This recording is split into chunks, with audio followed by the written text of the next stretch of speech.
ಕಾರ್ಕಳದ ನಿಟ್ಟಿಯ mechanical ವಿದ್ಯಾರ್ಥಿಗಳು ಆವಿಷ್ಕರಿಸಿದ CNG ದ್ವಿಚಕ್ರ ವಾಹನ ಇದೀಗ ದೇಶದೆಲ್ಲೆಡೆ ಭಾರೀ ಸದ್ದು ಮಾಡ್ತಾ ಇದೆ. ಕಳೆದ 16 ವರ್ಷಗಳ ಹಿಂದೆ ವಿದ್ಯಾರ್ಥಿಗಳು ಮಾಡಿರುವ ಸಾಧನೆಗೆ ಎಲ್ಲೆಡೆ ಪ್ರಶಂಸೆ ವ್ಯಕ್ತವಾಗುತ್ತಿದೆ. ಇತ್ತೀಚೆಗೆ ಬಯೋಬೈಕ್ ಮಾದರಿಯಲ್ಲಿ ಬಜಾಜ್ ಕಂಪನಿಯು ಸಿಎನ್ಜಿ ದ್ವಿಚಕ್ರ ವಾಹನವನ್ನ ಮಾರುಕಟ್ಟೆಗೆ ಬಿಡುಗಡೆ ಮಾಡಿದೆ. ಕಳೆದ 16 ವರ್ಷಗಳ ಹಿಂದೆ ನಿಟ್ಟೆಯ ಮೆಕ್ಯಾನಿಕಲ್ ವಿದ್ಯಾರ್ಥಿಗಳು ಆವಿಷ್ಕರಿಸಿದ ಬಯೋಬೈಕ್ ಮಾದರಿಯಲ್ಲೇ ಬಜಾಜ್ ಕಂಪನಿಯು ಸಿಎನ್ಜಿ ದ್ವಿಚಕ್ರ ವಾಹನವನ್ನು ಮಾರುಕಟ್ಟೆಗೆ ಬಿಡುಗಡೆ ಮಾಡಿದೆ. ಕಾರ್ಕಳದ ನಿಟ್ಟೆ ಮಹಾಲಿಂಗ ಅಡ್ಯಂತಾಯ ಸ್ಮಾರಕ ತಾಂತ್ರಿಕ ಮಹಾವಿದ್ಯಾಲಯದ ಇಂಜಿನಿಯರ್ ವಿದ್ಯಾರ್ಥಿಗಳು 2009ರಲ್ಲಿಯೇ ದ್ರವೀಕೃತ ಮಿಥೇನ್ ಅನಿಲವನ್ನು ಇಂಧನವಾಗಿ ಬಳಸಿ ಓಡಾಡುವಂತೆ ಮಾಡಿ ರಾಷ್ಟ್ರದ ಗಮನವನ್ನು ಸೆಳೆದಿದ್ರು.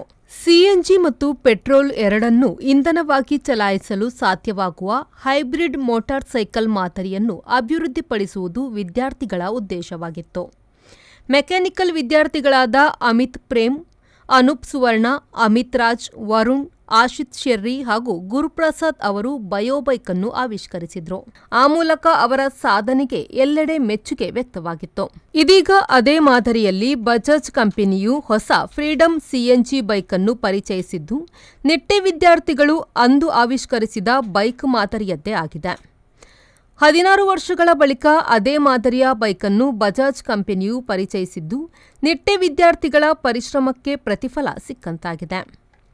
ಬ್ಯೂರೋ ರಿಪೋರ್ಟ್, ವಿ4 ನ್ಯೂಸ್, ಮಂಗಳೂರು.